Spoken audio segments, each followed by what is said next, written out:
அனைவருக்கும் வணக்கம். இப்போ இன்றைக்கி 3வது வீடியோ பார்க்குறோம். இதுக்கு முன்னால் வந்துட்டு அமைவிடம், பீடபூமிகள், மலைகள் இது ரிலேட்டடாக பார்த்துருந்தோம். இப்போ இன்றைக்கி இமயமலை ஆறுகள். சரி, இது ஒரு முக்கியமான டாபிக்ஸ். இதுக்கு முன்னால் நடந்த எஸ்ஏ எக்ஸாம்ஸ் எல்லாம் இது ரிலேட்டடான கொஸ்டின்ஸ்லாம் கேட்டிருக்காங்க. சரியா, அதனால் அதை ரொம்ப டீப்பாக போகாமல் ஷார்ட்டாக நமக்கு என்ன தேவையோ அதை மட்டும் அப்படியே பார்த்துருவோம். சரியா, ஃபஸ்ட்டு சிந்து நதி. சரியா, இமயமலை ஆறுகளில் 3 ஆறுகள் முக்கியமானது: சிந்து, கங்கை, பிரம்மபுத்திரா. அதில் ஃபஸ்ட்டு சிந்து நதியை பற்றி பார்த்துருவோம்.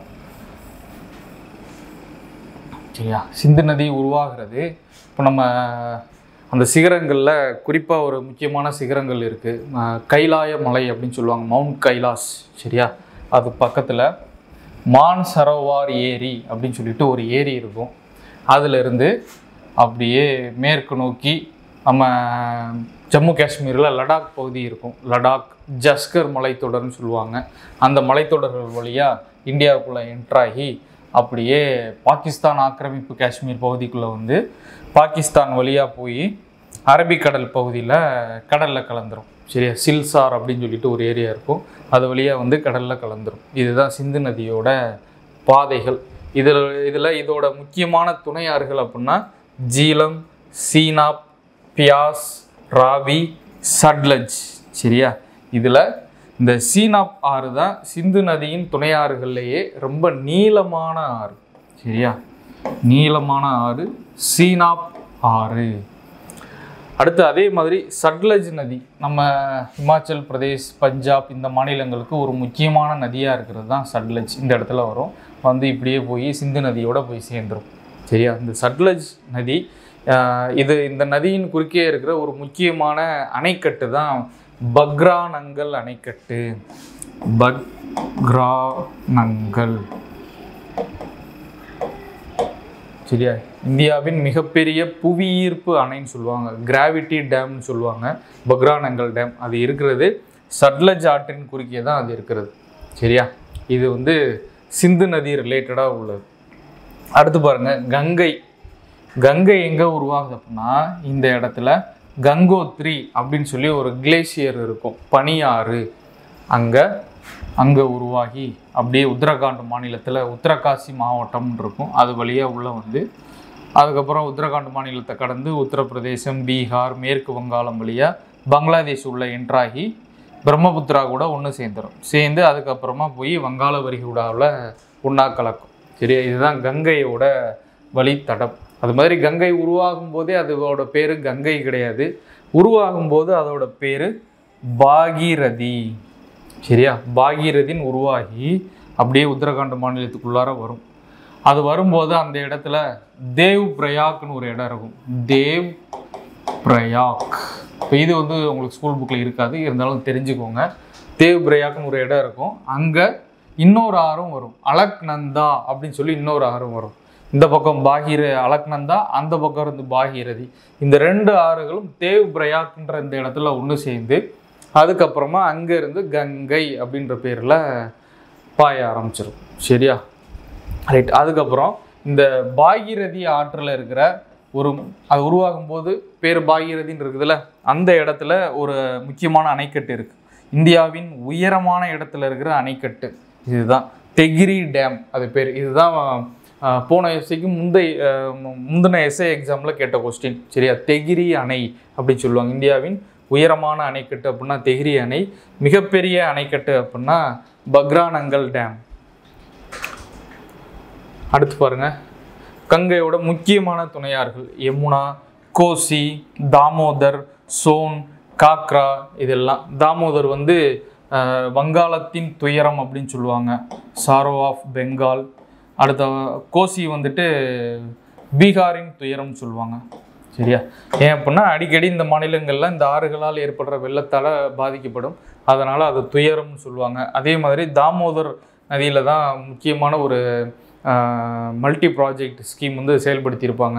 இந்தியாவின் முதல் நதிநீர் பள்ளத்தாக்கு திட்டம் அப்படின்றது தாமோதர் நதியில் தான் செயல்படுத்தியிருப்பாங்க. சரியா, ரைட். அடுத்து பாருங்கள், பத்மா மேக்னா அப்படின்றது என்னன்னா கங்கை உருவாகி பங்களாதேஷுக்குள்ளார போகும்போது பங்களாதேஷில் கங்கையோட பேர் பத்மா. சரியா? அதுக்கப்புறம் இந்த பக்கம் பிரம்மபுத்திரா வரும். பிரம்மபுத்திராவோட சேர்ந்ததுக்கப்புறம் மேக்னா அப்படின்னு சொல்லுவாங்க. சரியா? இப்போ நல்லா கவனிங்க. உருவாகும் போது அதோட பேர் பாகீரதி. சரியா? அதுக்கப்புறம் கங்கை அப்படின்னு ஆரம்பிக்குது. அதுக்கடுத்து பங்களாதேஷுக்குள்ளே என்ட்ரானதுக்கப்புறம் அதோட பேர் பத்மா. பிரம்மபுத்திரா கூட சேர்ந்ததுக்கப்புறம் மேக்னா. சரியா? இதெல்லாம் ஒவ்வொரு ஊரில் ஒவ்வொரு பேரில் கங்கை அழைக்கப்படுறது. அதே மாதிரி கங்கையோட கிளை ஆறுகளில் கொஞ்சம் முக்கியமானது ஹூக்ளி நதி, கொல்கத்தாவில் பாயும்.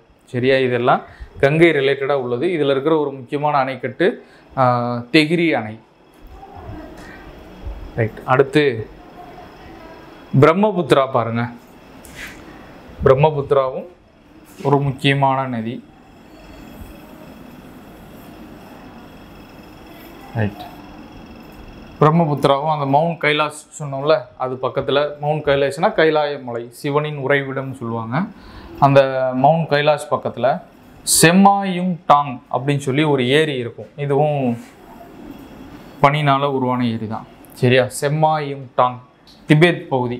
சரியா? சீனாவோட தன்னாட்சி பகுதி தான் திபேத். முன்னால் தனி நாடாக இருந்தது. சீனா ஆக்கிரமிச்சதுக்கப்புறம் அது சீனாவோட ஒரு அட்டானமஸ் ரீஜியன் அப்படின்னு சொல்லப்படுது. அங்கேருந்து அது உருவாகி அப்படியே இந்தியாவோட வடகிழக்கு மாநிலமான அருணாச்சல் பிரதேசத்தில் திகாங் பள்ளத்தாக்கு அப்படின்னு சொல்லி ஒரு பள்ளத்தாக்கு இருக்கும். சரியா? அந்த பள்ளத்தாக்கு வழியாக இந்தியாவுக்குள்ளே என்ட்ராகி அருணாச்சல் பிரதேசத்துலேருந்து அப்படியே அஸ்ஸாம் மாநிலத்துக்குள்ளே வரும்.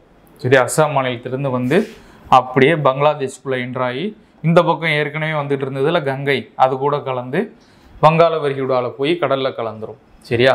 இது உருவாகிற அந்த ஏரி பேர் செம்மாயும் டாங் ஏரி.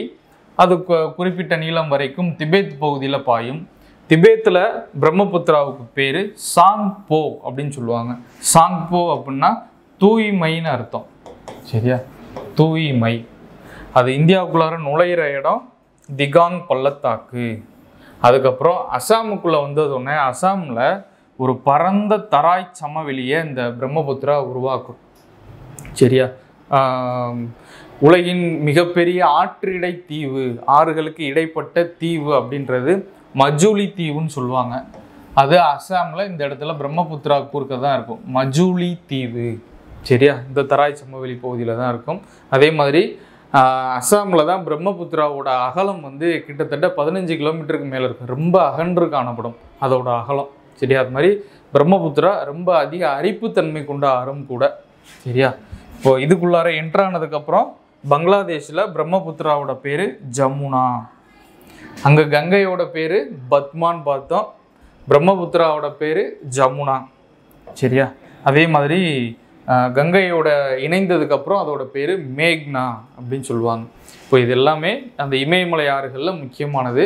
இதில் என்ன பார்த்தோம் அப்படின்னா சிந்து, கங்கை இது 3 உருவாகிற இடத்த பார்த்துக்கோங்க. சிந்து உருவாகிறது மானசரோவர், கங்கை உருவாகிறது கங்கோத்ரி, பிரம்மபுத்திரா உருவாகிறது செம்மாயும் டாங். அதுக்கப்புறம் சிந்து, கங்கை, பிரம்மபுத்திராவோட முக்கியமான துணை ஆறுகள். சரியா? இப்போ தீஸ்டா, மனாஸ், சுபன்ஸ்ரீ இது 3ம் பிரம்மபுத்திராவோட முக்கியமான துணையாறுகள். இப்போ தீஸ்டா நதி ஏன் அப்படின்னா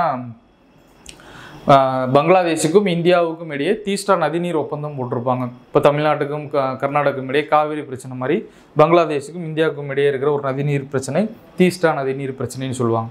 சரியா? அதுக்கப்புறம் இந்த நதிகளோட பேர் கங்கை உருவாகும் போது அதோட பேர் பாகீரதி, பங்களாதேஷுக்குள்ளார வந்ததுக்கப்புறம் பத்மா, பிரம்மபுத்திரா உருவாகும் போது அதோட பேர் சாங்போ. சாங்போனா தூய்மை. அது அருணாச்சல பிரதேசத்தில் நுழையிற இடம் திகாங் பள்ளத்தாக்கு அப்படிம்பாங்க. அதுக்கப்புறம் பங்களாதேஷில் வந்தோன்னா அதோட பேர் ஜமுனா. கங்கையும் பிரம்மபுத்திராவும் இணைந்ததுக்கப்புறம் அதோட பேர் மேக்னா. சரியா? அதே மாதிரி முக்கியமான அணைக்கட்டு பக்ரானங்கல் அணைக்கட்டு, தெஹ்ரி அணைக்கட்டு, இது ரெண்டையும் பார்த்துக்கோங்க. அதே மாதிரி நதிநீர் பள்ளத்தாக்கு திட்டத்தில் முக்கியமானது தாமோதர் நதிநீர் பள்ளத்தாக்கு திட்டம். சரியா? இது 3ம் முக்கியமான இமயமலை ஆறுகள் சம்மந்தப்பட்டது. அடுத்த கிளாஸில் தீபகற்ப ஆறுகள் சம்மந்தமான வீடியோ பார்ப்போம். நன்றி, வணக்கம்.